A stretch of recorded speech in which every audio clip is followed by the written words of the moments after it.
saveur divine. Cette bonne nouvelle du royaume sera prêchée dans le monde entier pour servir de témoignage à toutes les nations. Alors viendra la fin. Ce pain céleste vous est présenté par Immaculée Niraneza.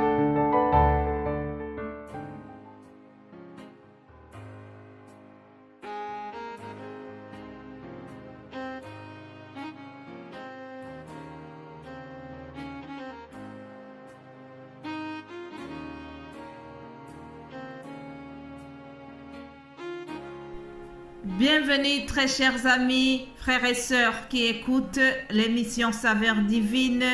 Que le nom de l'Éternel soit loué. Nous remercions notre Dieu qui nous donne encore ce nouveau jour. C'est ici la journée que l'Éternel a faite, qu'elle soit pour nous un sujet d'allégresse et de joie. Alléluia. Je vous propose de commencer cette méditation par quelques mots du psaume 119 en guise d'introduction.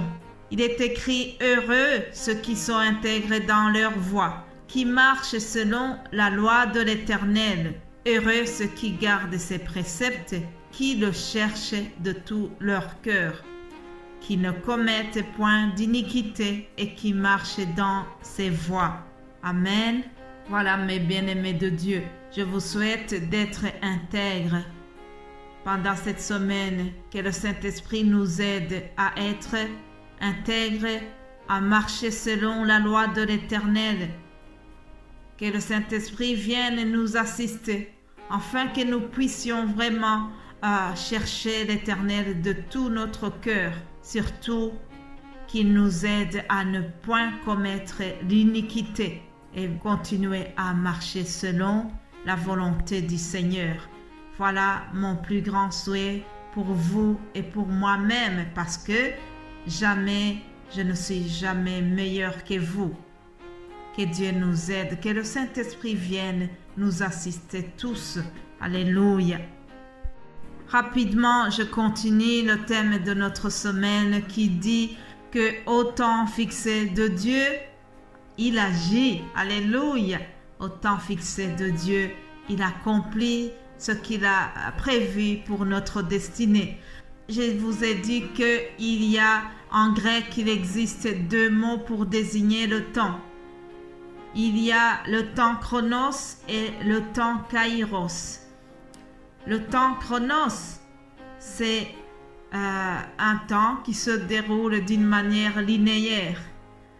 Aujourd'hui, au moment où je vous parle, nous sommes mardi 17 janvier 2023. Ça, c'est le temps chronos. Il y a également le temps kairos. Il désigne le temps favorable pour agir, pour entreprendre une action ou une œuvre quelconque. Le temps kairos, c'est le temps favorable où Dieu vient répondre à nos promesses ou à nos prières.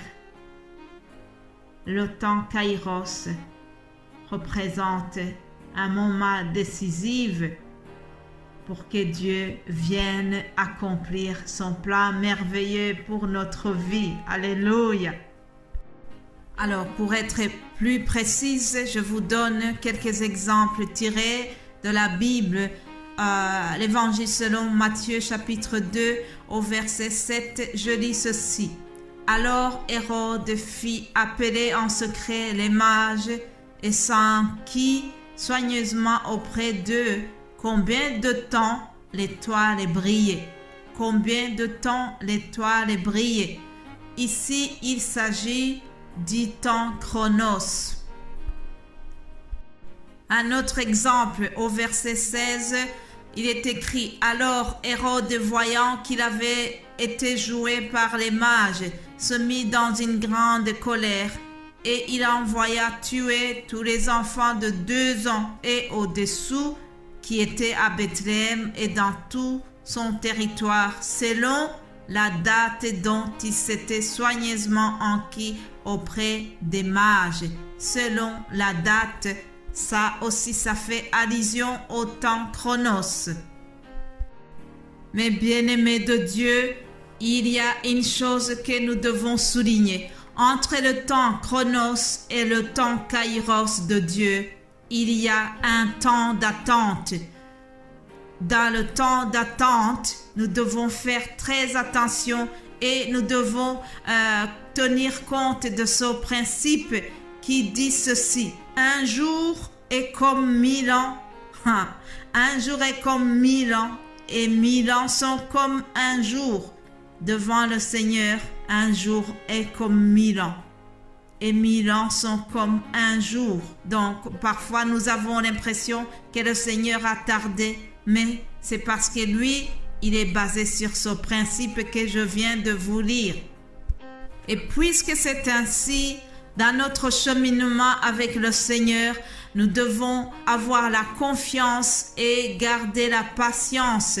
Nous devons avoir la persévérance parce que cela va nous aider.